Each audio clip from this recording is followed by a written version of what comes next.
Hello दोस्तों, नमस्कार। मैं राकेश कुमार, बायोलॉजी लेक्चर स्वागत करता हूं आपका आपके पसंदीदा लोकप्रिय एजुकेशन चैनल आर के बायोलॉजी क्लासेज सिक्कर में। तो देखिए दोस्तों, अपन चर्चा कर रहे थे first grade biology exam most question की। तो आज का जो टॉपिक है अपना वह कौन सा है, ओबेलिया के बारे में अपन चर्चा करने वाले हैं। जैसा कि स्क्रीन पर आपको दिख भी रहा है, ओबेलिया का यहाँ पर एक डायग्राम दे रखा है। तो इससे बनने वाले मोस्ट इंपॉर्टेंट क्वेश्चनों पर आज अपन चर्चा करते हैं, क्योंकि बहुत डिमांड आ रही थी कि सर ओबेलिया टीनिया के क्वेश्चन करवाइए। अदर क्वेश्चन मैंने अपने चैनल पर करवा रखे, अगर आपने नहीं देखे तो प्लेलिस्ट है अपनी first grade biology most question, उसमें जाकर आप उन जीवों के देख सकते हो, जैसे एस्केरिस है, केंचुआ, कॉकरोच, सबके मैंने वहाँ पर करवा रखे हैं क्वेश्चन। तो आज देखिए अपन इसके चालू करते हैं ओबेलिया से बनने वाले मोस्ट क्वेश्चन। तो देखिए क्वेश्चन नंबर फर्स्ट की अपन चर्चा करते हैं। देखिए क्वेश्चन नंबर फर्स्ट, ये थोड़े से हाथ से लिखे हुए क्वेश्चन है। ओबेलिया किस संघ का जीव है? देखो ओबेलिया से मोस्टली जो क्वेश्चन बनते हैं ना 20-25 क्वेश्चन, वो मैंने शामिल कर लिए हैं। थ्योरी आप लोगों ने बहुत पढ़ ली होगी, इसलिए मोस्ट क्वेश्चनों पर अब चर्चा कर लेते हैं। ओबेलिया किस संघ का जीव है? मोलस्का, कोर्डेटा, नाइडेरिया या पोरीफेरा? तो बताइए कौन से संघ का जीव है? तो ओबेलिया किसका जीव है? नाइडेरिया का है, जिसे अपन क्या कहते हैं, सिलेंट्रेटा के नाम से भी जानते हैं, नाइडेरिया या सिलेंट्रेटा। अगला क्वेश्चन देखिए, ओबेलिया किस वर्ग का जीव है? क्योंकि संघ और वर्ग जो है इनसे क्वेश्चन मोस्टली पूछा जाता है। तो ओबेलिया का वर्ग बताइए, किस वर्ग का जीव है? ऑप्शन मोलस्का, सिलेंट्रेटा, ओबेलिया या हाइड्रोजोआ। तो ओबेलिया का जो वर्ग होता है ना वह कौन सा होता है? हाइड्रोजोआ होता है। डी ऑप्शन राइट होगा। अगला क्वेश्चन देखिए, थर्ड नंबर का जो क्वेश्चन है, ओबेलिया का लैंगिक अंग क्या कहलाता है? मुख्य क्वेश्चन आता है, इससे ध्यान रखना। यूकोपडी, मेडुसा, ओबी या मिड? तो ओबेलिया का जो लैंगिक अंग कहलाता है ना दोस्तों, वह क्या कहलाता है? मेडुसा कहलाता है। लैंगिक अंग को मेडुसा के नाम से जानते हैं। ये मोस्ट इंपॉर्टेंट क्वेश्चन है इसका। ओबेलिया को अन्य किस नाम से जाना जाता है? ओबुला, नाइडी, समुद्री फर या मेडुसा? तो ओबेलिया जो होता है ना दोस्तों, उसे हम क्या कहते हैं? सी फर के नाम से भी जानते हैं। सी फर के नाम से भी इसे जानते हैं। सी फर या अपन क्या कहते हैं? समुद्री फर के नाम से भी इसे जाना जाता है। अगला क्वेश्चन देखिए, फिर 5 नंबर का जो अपना क्वेश्चन है उसकी चर्चा करते हैं। ओबेलिया की आकृति किसके समान होती है? आकृति का क्वेश्चन पूछा है। जैसे अपने पैरामीशियम से भी क्वेश्चन आते हैं, आकृति के अमीबा से भी आते हैं, तो अपने को ये ध्यान रखना है। तो ओबेलिया की आकृति किसके समान होती है? पैरामीशियम, अमीबा, हाइड्रा या स्टारफिश? तो अभी जैसे शुरू में मैंने आपको डायग्राम दिखाया था ओबेलिया की आकृति, अगर वह याद नहीं है तो देख लीजिए दोबारा, यहाँ पर ये दे रखा है डायग्राम। तो इस डायग्राम को देखकर आप अंदाज़ा लगाइए कि ये किसके समान ये डायग्राम दे रखा है। किसके समान है? अंदाज़ा लगाया होगा थोड़ा बहुत, तो बिल्कुल अब अंदाज़ा लगाया तो ऑप्शन बताइए जल्दी से कमेंट करके। ये किसके समान है? हाइड्रा के समान है। ये हाइड्रा के समान हो गया। अगला क्वेश्चन देखिए 6 नंबर, ओबेलिया का मेडुसा जो होता है उसका आकार कैसा होता है? मेडुसा कैसा दिखाई देता है? मेडुसा क्या था? वह एक उसका जननांग था। तो देखिए तस्त्रीनुमा, आयताकार, गंठाकार या वर्गाकार? तो ओबेलिया का जो मेडुसा होता है ना दोस्तों, उसका आकार कैसा होता है? गंठाकार होता है। गंठाकार अपन मान सकते हैं या छत्रनुमा भी इसे मान सकते हैं। सी ऑप्शन राइट होगा। अगला क्वेश्चन देखिए 7 नंबर, ओबेलिया होता है, यानी ओबेलिया जीव जो होता है लिंग के आधार पर उसकी प्रकृति पूछी है यहाँ पर। एक लिंगी, द्विलिंगी, उभयलिंगी या सभी? एक लिंगी यानी जिनके शरीर में एक ही लिंग होता है, द्विलिंगी यानी दोनों लिंग पाए जाते हैं, उभयलिंगी जिसमें एक से अधिक लिंग या द्विलिंगी को भी उभयलिंगी कहते हैं। तो ओबेलिया कौन सा होता है? लिंग के आधार पर ओबेलिया क्या है? एक लिंगी होता है। ए ऑप्शन राइट होगा। अगला क्वेश्चन देखिए, ओबेलिया जनद का निर्माण होता है। ये क्वेश्चन बहुत इंपॉर्टेंट है दोस्तों, ज़रूर ध्यान रखना कि ओबेलिया जो जनद का निर्माण होता है वह कौन सी परत से होता है? एंडोडर्मल, मिजोडर्मल, एक्टोडर्मल या सभी? यानी कि एंडोडर्म से होगा, मेसोडर्म से होगा या एक्टोडर्म से होगा। तो बताइए जनन का जो निर्माण होता है वह किससे होता है? एक्टोडर्मल यानी कि एक्टोडर्म से होता है। सी ऑप्शन राइट होगा। अगला क्वेश्चन देखिए फिर,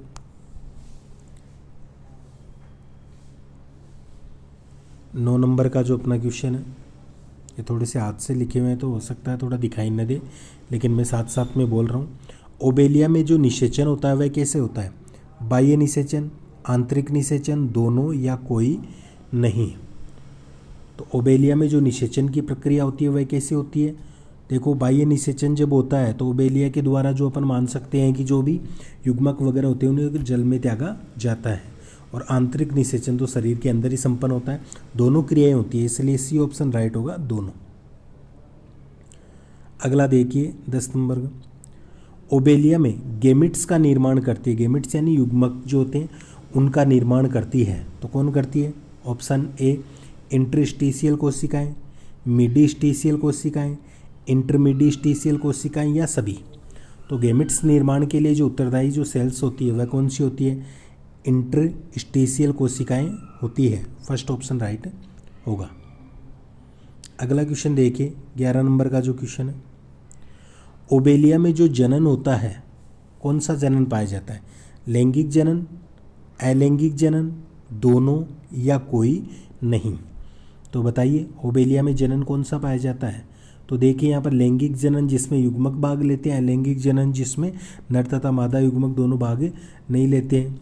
तो इसके अंदर देखिए अलैंगिक जनन भी पाया जाता है इसके अंदर, और अलैंगिक जनन भी पाया जाता है। यानी कि इसका जो संपूर्ण जीवन चक्र होता है वह अपन मान सकते हैं 2 पीढ़ियों के अंदर संपन्न माना जाता है। जिस प्रकार से पीढ़ी एकांतरण होता है ना, उस प्रकार से तो लैंगिक जनन भी होता है, अलैंगिक जनन भी होता है। यानी कि ये मेटाजेनेसिस प्रकार का कह सकते हैं इसे। इसलिए इसका जो सही आंसर होगा वह कौन सा होगा? दोनों, यानी कि लैंगिक और अलैंगिक दोनों जनन पाए जाते हैं।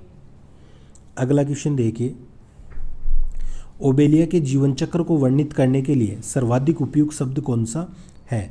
कायांतरण, मेटाजेनेसिस, पीढ़ी एकांतरण या चीर भ्रूणता। तो देखिए यहाँ पर जैसा अभी पहले अपन ने बात किया था कि इसमें लैंगिक और अलैंगिक दोनों प्रकार का जनन पाया जाता है।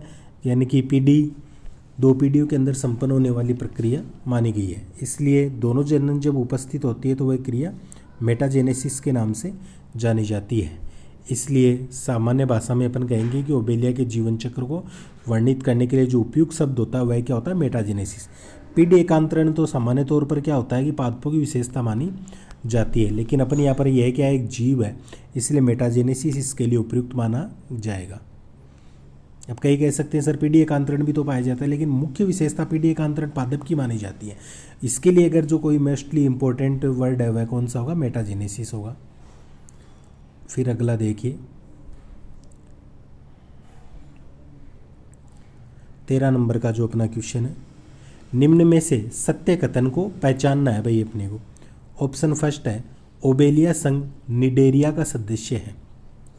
बी इसके जीवन चक्र में अलैंगिक जनन पाया जाता है। अलैंगिक पोलिप रूप होता है, एक तो पोलिप होता है एक मेडुला होता है, तो अलैंगिक पोलिप होता है और लैंगिक मेडुसा रूप का रूपांतरण होता है, और डी सभी। तो इसके अंदर तो देखो तीनों बातें ही सही है। ओबेलिया संघ निडेरिया का सदस्य भी है और इसके जीवन चक्र में अलैंगिक पोलिप रूप होता है और लैंगिक मेडुसा रूप का रूपांतरण होता है। तीनों बातें सही है, तो डी ऑप्शन सभी राइट होगा।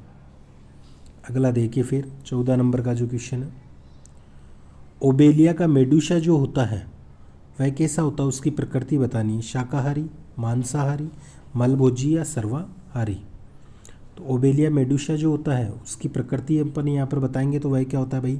मांसाहारी प्रकृति का होता है। बी ऑप्शन राइट होगा। अगला क्वेश्चन देखिए फिर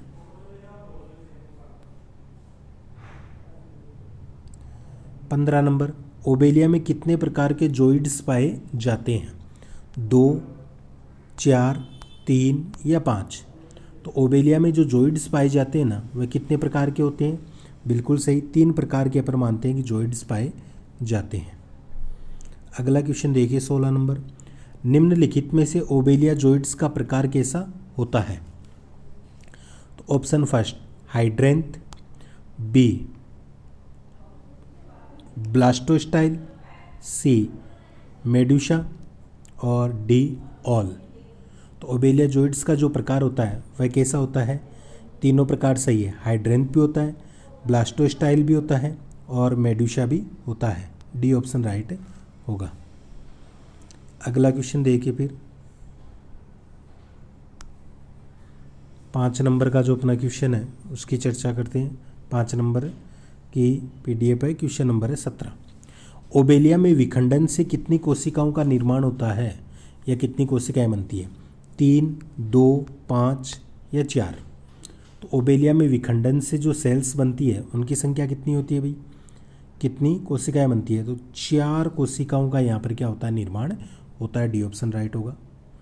अगला देखिए 18 नंबर। विखंडन से 4 समान कोशिकाएं बनती है जिसे कहा जाता है, यानी जब विखंडन हो रहा है भाई सेल्स का तो उससे क्या बन रही है? 4 समान कोशिकाएं बन रही है। जैसे मान लिया ये है, इसका विखंडन अपन ने किया तो इससे कितनी बन रही है भाई? टोटल 4 का निर्माण यहाँ पर हो रहा है। तो उसे क्या कहा जाता है ये पूछा है, यहाँ पर अवस्था पूछी है। तो देखिए ब्लास्टूल अवस्था, मोरूला अवस्था, गेस्टूल अवस्था या सभी? तो उसे क्या कहा जाता है? उसे मोरूला अवस्था के नाम से जानते हैं। बी ऑप्शन राइट होगा। अगला क्वेश्चन देखिए, मेटाजेनेसिस पाया जाता है। मेटाजेनेसिस यानी जिसमें लैंगिक और अलैंगिक जनन दोनों प्रकार से संपन्न होती है क्रिया, उसे मेटाजेनेसिस के नाम से जानते हैं। तो मेटाजेनेसिस यहाँ पर किसकी विशेषता है ये पूछा है। ऑप्शन हाइड्रा, ओबेलिया, ट्यूबिफोरा या अमीबा।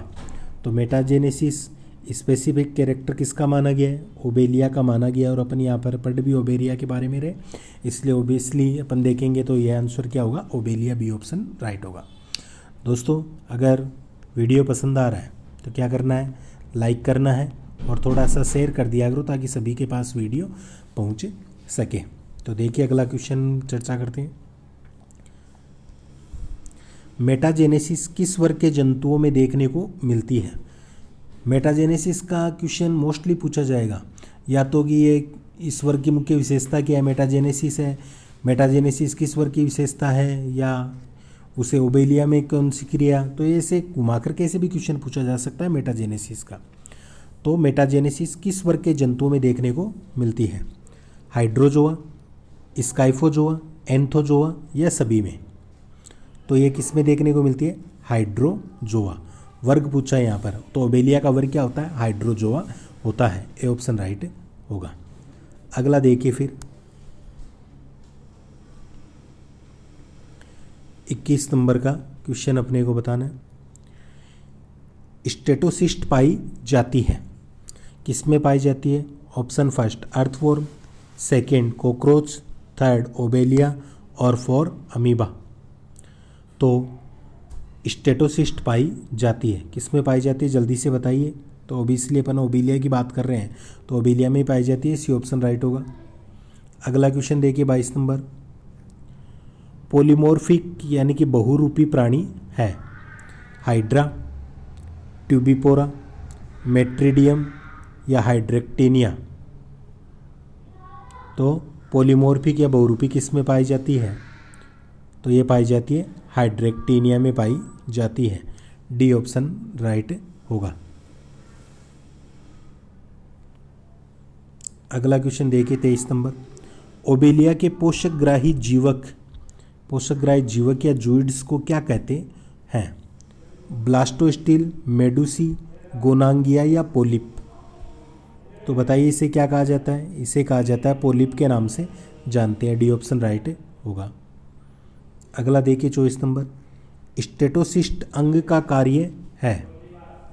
स्टेटोसिस्ट अंग का कार्य पूछा है। सुरक्षा, आक्रमण, संतुलन या पोषण। तो इसका कार्य होता है संतुलन बनाने का, ये संतुलन का कार्य करते हैं। अगला क्वेश्चन देखिए 25 नंबर।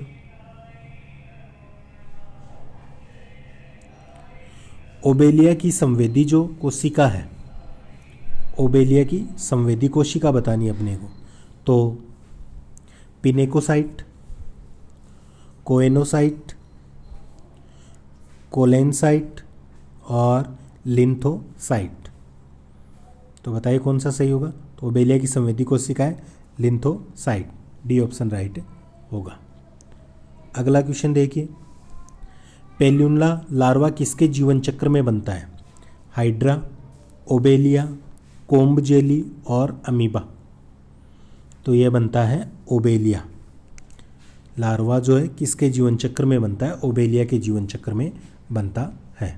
तो 26 मोस्ट क्वेश्चन अपन ने यहाँ पर देख लिए। अब आगे देखिए, सामान्य तौर पर कुछ स्टूडेंट्स कह रहे थे कि हमारे पास मैटर नहीं है, तो मेन बातें मैं आपको यहाँ पर इसकी बता देता हूँ कि ओबेलिया के बारे में क्या होता है। ओबेलिया नाइडेरिया संघ का जीव है। तो यहाँ से क्वेश्चन आता है, संघ कौन सा है? नाइडेरिया संघ का जीव होता है जो मुख्यतः समुद्र तट के उथले जल में, चट्टानों में तथा समुद्री खरपतवारों आदि से चिपके हुए पाए जाते हैं।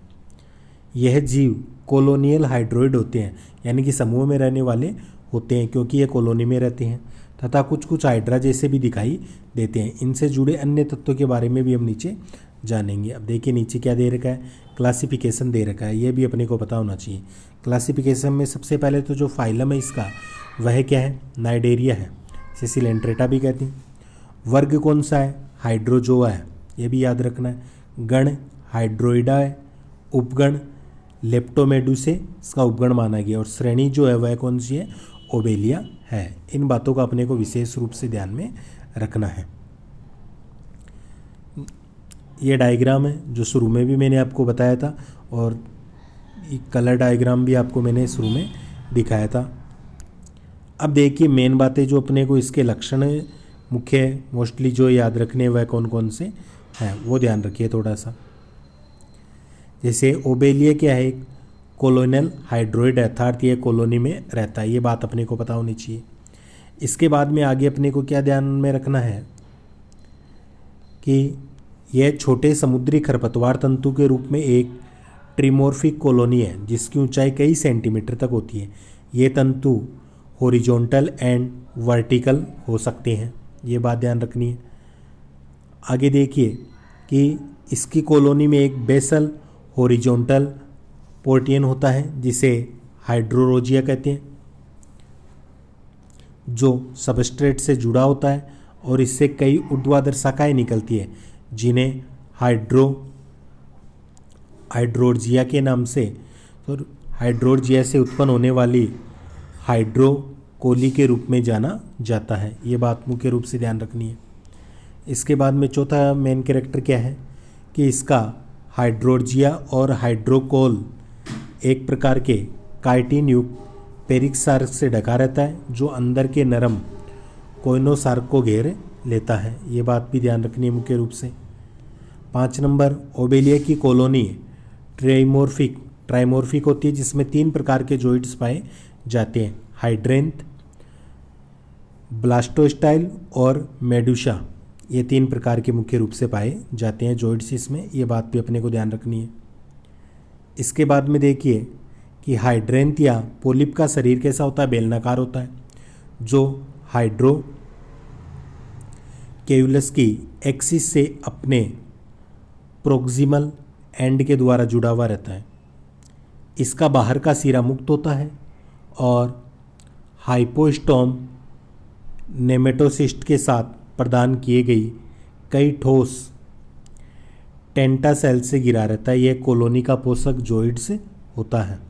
यानी कि कुछ बातें जो अपने को मुख्य रूप से ध्यान रखनी, मेन बातें तो अपनी क्वेश्चन में आ चुकी हैं, तो ये इतनी बातें मैंने आपको यहाँ पर बता दी हैं।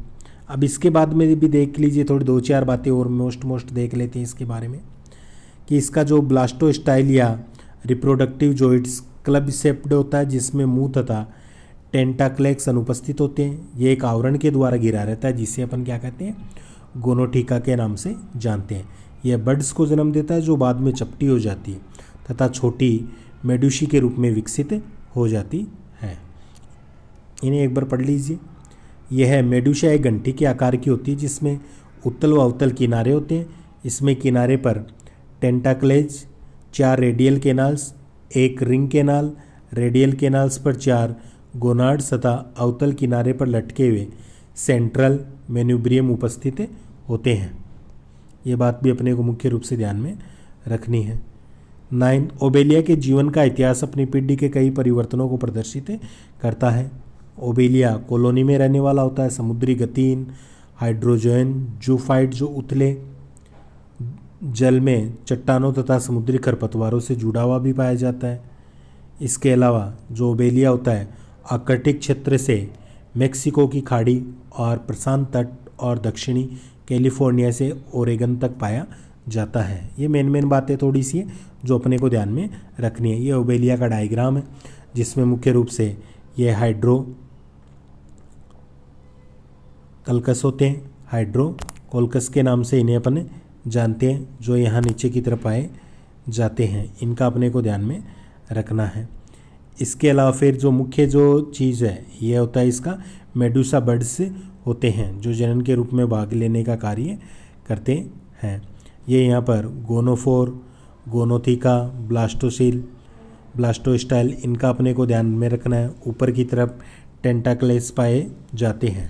तो ये मुख्य बातें अपने को थोड़ी सी ध्यान में रखनी है। मोस्टली अपने जो मैंने आपको क्वेश्चन करवाए 25-26 मोस्टली वो क्वेश्चन जो लगभग पूछे जाते हैं मैंने आपको करवा दिए। तो अगर वीडियो पसंद आया तो लाइक शेयर ज़्यादा से ज़्यादा कीजिए दोस्तों। आज का वीडियो यहीं समाप्त करते हैं। अगला जो कल का वीडियो होगा वो आपको किसके बारे में चाहिए? हाँ, तो बच गया कौन सा? Taenia solium. उसके बारे में कल का वीडियो लाने की पूरी कोशिश करूँगा। तो आज का वीडियो देखने के लिए आप सभी का धन्यवाद। मिलते हैं अगली क्लास में नए टॉपिक के साथ। तब तक के लिए जय हिंद, जय भारत।